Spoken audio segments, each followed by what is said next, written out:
Hey folks, Matt Sharp here with another Pacific Angler Friday fishing report. We are filming for Family Day. It is February, I want to say 16th when you guys are watching this, and we're hoping you all get out, enjoy some quality time with the family, maybe take them fishing.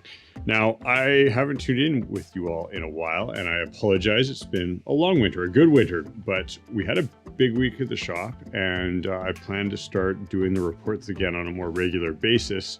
And I definitely wanted to share the stuff we had this week. Why? Because we had the fly guys down in the store. You might have seen it on the written version of the report. And for all those that missed it, they came down, they tied all day long in the store. We had folks driving up from the US to come talk to them, hang out, watch them tie. And then they put on a seminar the evening, and I'm going to admit, I was blown away. Funnily enough, I was jumping off a plane from Christmas Island at the time. We're going to talk about that tonight too, because if you guys want one of the coolest trips, reasonably close and reasonably cost effective, we're going to do another one, and I've got details on that one. But more importantly was the Fly Guys night, and I wanted to share with you the top 3 things that I took away. Stuff where I was like, oh, I've seen that, I just didn't understand that, and these guys sort of put a name to the untangible fishing moment that you have when you're out there, and I wanted to share that all with you. And I definitely recommend make sure you're on the newsletter, make sure you're subscribed to the written version of the report, because we're planning on doing this again next year. Now, saltwater guys and river guys might be tuning out. They're like, oh God, we're going to talk about lake stuff all report long in the middle of February. No, don't worry, we're going to talk about that too. Why? Well, we took the BC Fly guys, who are pretty lake-centric, we took them out saltwater fishing. And Jay got them into a whack of fish. They didn't screw it up too badly, though. Getting them saltwater fishing licenses was an experience. However, they went out, had some awesome saltwater fishing. So this week in the written, Jay's going to talk about that, because they tubbed out reasonably quickly, put up a bunch of prawns. The winter Chinook fishing is still really good right now, and many folks aren't taking advantage of it because we don't really think salmon fishing in the winter, but we've been blessed. Last but not least, I'm not going to leave out the river fishermen. You guys know that I love river fishing in the winter, and we've got some changes. There's some big changes. That storm we had 2 weeks ago has shuffled the cards, has changed things, and that might be a good thing. If you had an area that you loved to fish a few years back and then it all went to heck when we had all those major blowouts, well, it might have reset, and maybe some of those runs that you love are going to be back. And so it's really a reset game for a lot of the Squamish systems, both Cheakamus and the main stem Squamish. And I've heard of some changes on the Chilliwack. Now, safety concerns there. If you're only going to watch the intro here, if you're going out drifting, or if you're hiking aggressively on those rivers, don't take for granted what was there a month ago. There might be some changes that have some safety concerns to them, so drift carefully, drift smart, hike carefully, wade carefully. Last but not least, Islander dropped a limited edition reel today. I'm filming Thursday, they're dropping it on Friday, and it is beautiful. It's a Vickers special edition. The art is on the back. I've held a few of them, they're amazing, and I'll put some pictures up here. If you guys want one of these beautiful reels, make sure to call the shop. There are only 100 of these made. We have a handful of them at the shop, so it's first come, first serve. But if you want something cool for you saltwater guys, check it out. All right, it's been a while. I missed you guys. As always, if you want to see reports like this where I sit, drink beer, hang out with y'all, talk about fishing, please hit the subscribe button, hit the like button. Let's get into it.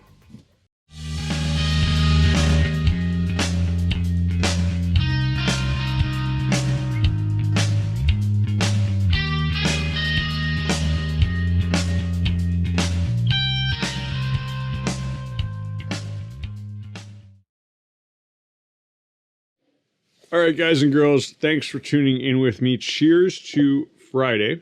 I'm drinking a gin and tonic. It's some leftover tonic from our Christmas Island trip. And yeah, I missed you guys for a bit, and I don't apologize, because we took a break and figured that it was time to work on the company, figure out the world. We're really excited about what we've been working on. We're going to be announcing that soon. However, I wanted to tune in with you guys and girls this week because I was at a course, a fishing course, and I actually learned something.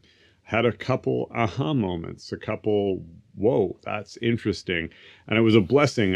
Thanks to all the folks that came out. Some drove from the States, drove from up north to see the BC Fly Guys. And I guess we got to start off with who the heck are the BC Fly Guys? Well, if you've been living under a rock as a lake fisherman, you probably don't know them. And for the saltwater guys and for all the other anglers, you might have missed it. But the BC Fly Guys started a forum a number of years ago, and it is turned into one of the sort of hubs for lake fishing knowledge from the interior, which I personally consider some of the best lake fishing in the world.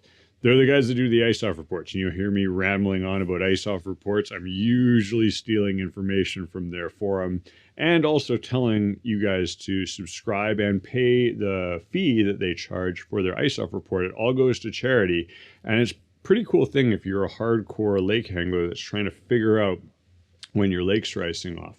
Now, these guys for a while have been posting some awesome videos on YouTube. I'm going to leave links in the description. Definitely check them out. And then their Instagram is full of great stuff. Plus, they sell flies. As much as I like selling flies, these guys have some cool ones, and I don't mind promoting really good flies because it's hard to get good custom tied flies. Now, they came down. We've been picking their brains for a while. If you guys don't know, Jason, the brother-in-law of the Mastering Commander, owner of the store, he has gone lake crazy. He is off the deep end on lakes. He's always been an excellent lake angler, but he's made it his mission to become as good a lake angler as he can be. And that's included reaching out and becoming really close with the guys that are on the water a ton. And these guys are on the water a ton. That's the key. There's a bunch of YouTubers. I mean, heck, we've put up videos where we're like, hey, here's a chronomite. And yeah, that chronomite maybe only hooked a few hundred fish. These guys are on the water a few hundred days a year. So when they say a pattern works, not only does it put up a few hundred fish, it might have put up a few hundred fish in a day. And so we can really trust at least their understanding. They're also pretty humble guys. They've got enough swagger that they're going to get out there and make it happen. However, they're pretty humble in their opinions.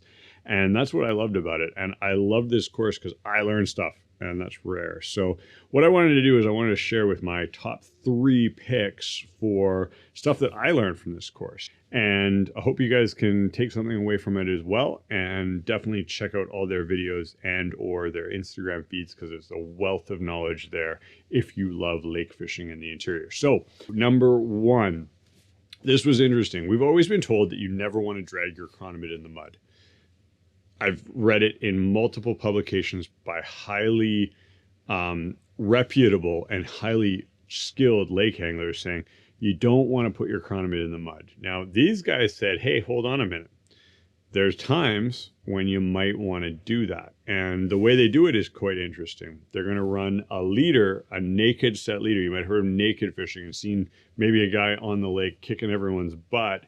And there's some nuance there that I'm not going to go into, but if you want to pick the fly guy's brains about it, naked fishing, so it's without an indicator, floating line, crazy long leader, like up to 40 feet. But let's just make it simple. Let's say you're fishing 20 feet and you put on a 25-foot leader.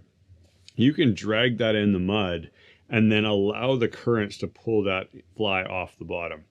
They literally pre-hatch, post-hatch, or when there's just not a hatch happening, but they're like, hey, there's chronomites down there right now. We know it's time for chronomite hatches. What's going on here? And they will literally drag their fly through the mud, doing a creep figure 8 crawl, feeling the bottom, and maybe even giving it a puff every so often to puff up the bottom. Now, I've seen this, and I've read it a dozen times. Trout don't feed in the mud. But then I've seen it. I've been like, that fish is mucking around in the mud. And I just didn't correlate the two things. They do eat in the mud. It's not where they want to eat, but sometimes they do. And you can only imagine when a fish is mucking around in the bottom, he's not seeing above it. We're going to talk about trigger fishing in Christmas Island because that's one of my things. They like mucking around in the mud. However, I digress. When those fish are doing that, they're really keyed in on the bottom. Now, things to look out for on your sounder. When you see lumps on your sounder that aren't even showing fish, but you've looked at your sounder for the last 10 minutes and it's been completely flat, and then all of a sudden there's lumps on it, those are fish feeding on the bottom. How else can you tell that this might be happening? Well, let's say you catch a fish mid-column, maybe even close to the bottom, and all of a sudden you do a stomach pump and it's full of mud. that tells you that that fish has been feeding really close to the bottom. The majority of the patterns that they were looking for were bloodworm style patterns or chroming up blood style patterns. So ones that are pupating, ones that are just coming out of their tube, stuff right at the bottom, and maybe that they're sitting there staging and they just don't have the temperature to rise up. Interesting one, food for thought. I always concern myself with making sure my chronomite was never on the bottom. I'm going to think a little bit harder about that when I'm out there this year, pre-hatch, post-hatch, or when things are not working.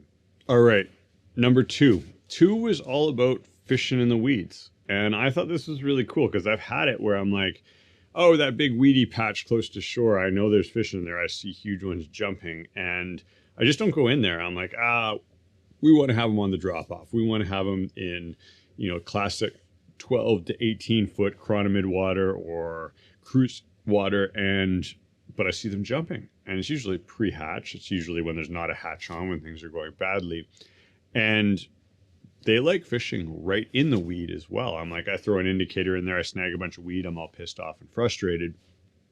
They're tying their flies specifically so that they can fish in those weeds. And fishing in nasty, snaggy stuff is kind of my forte when I'm warm water fishing or bass fishing and that kind of thing. And so what they've done is they've tied patterns, specifically damsels, that are on jig hooks, not because they care about the angle of that, but more that they want the hook riding up so that it doesn't snag in the weeds, so they can run it over the top of the weeds. And this was interesting. I've always snagged weeds and sort of pulled out and shortened up.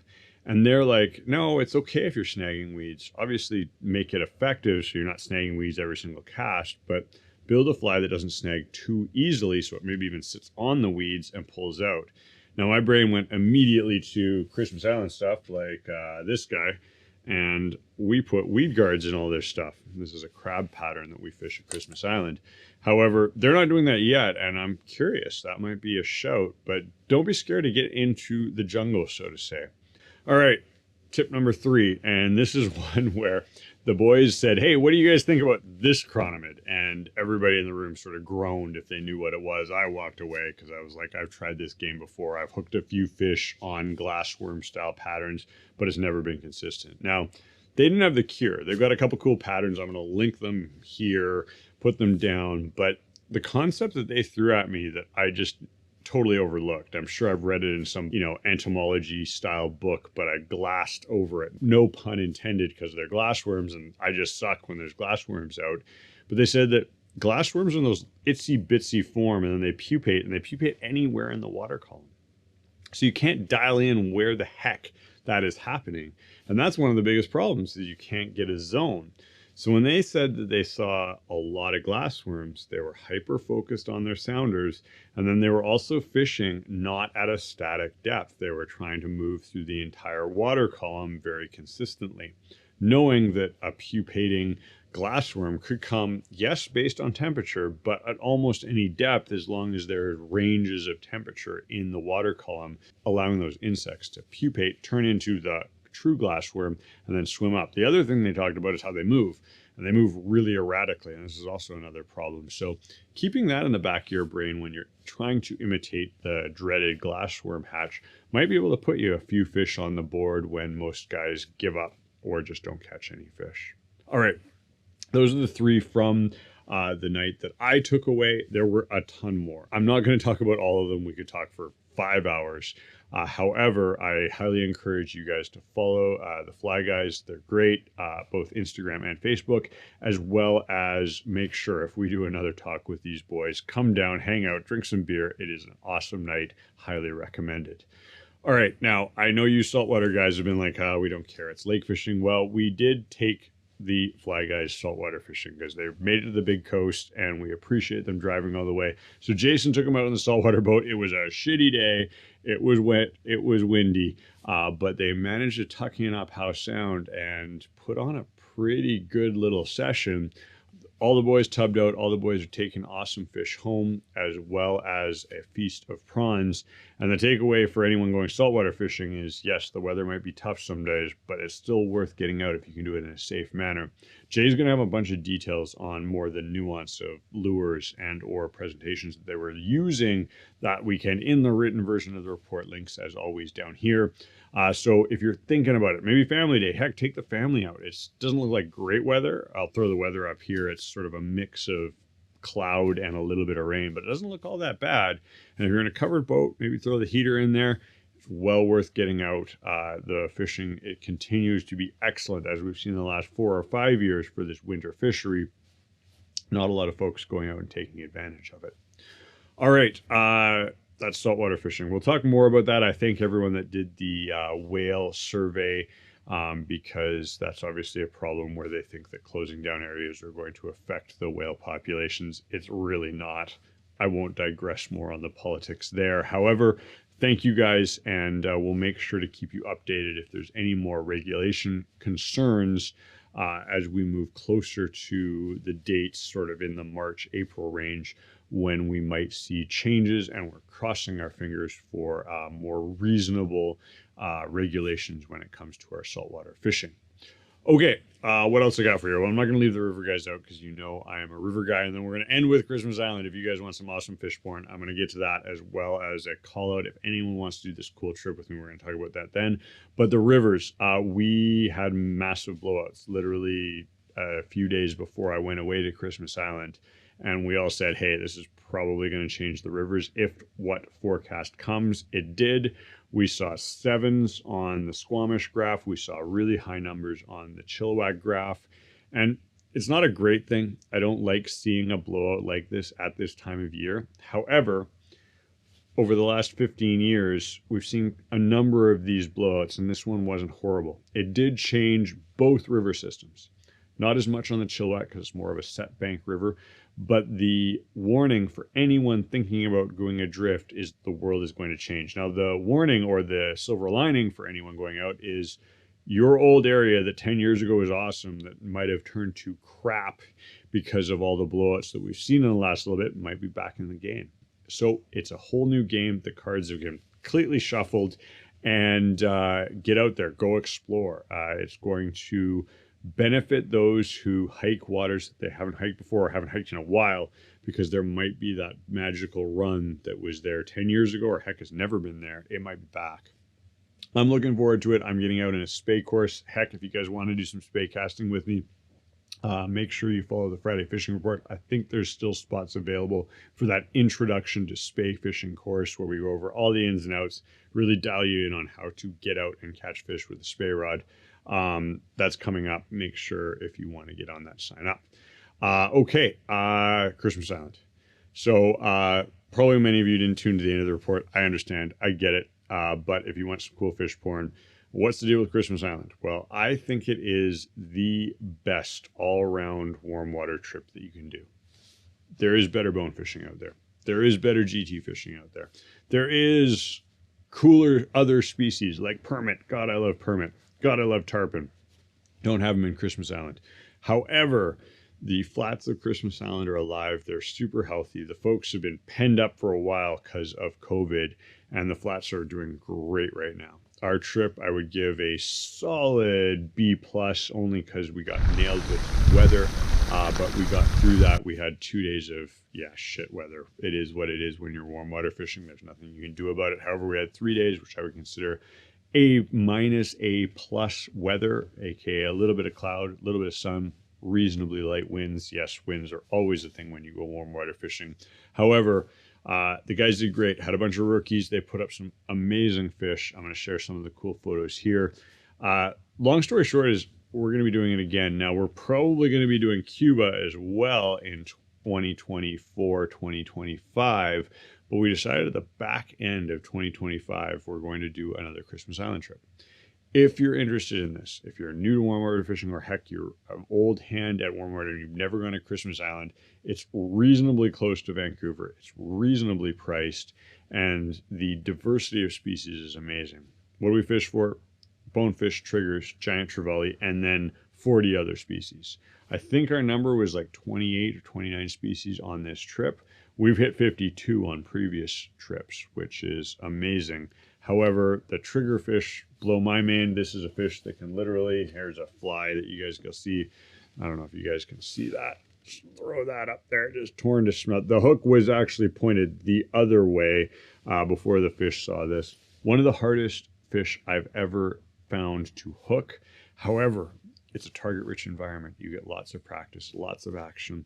Highly recommended. The bonefish are great. They range from small, yes, all the way up to pretty darn reasonable sizes. There's better large bonefish destinations in the world, but you can put your personal best bonefish on the board when you go to Christmas Island at any given time, and that's a guy that has fished numerous bonefish locations, Cuba, Mexico, Florida, around the world. Now, I will say Hawaii's got to beat. Hawaii's got the big ones, but heck, we go through Hawaii, so if you wanted to chase some big ones in Hawaii, you can add that on to the end or the beginning of the trip if you want to warm up.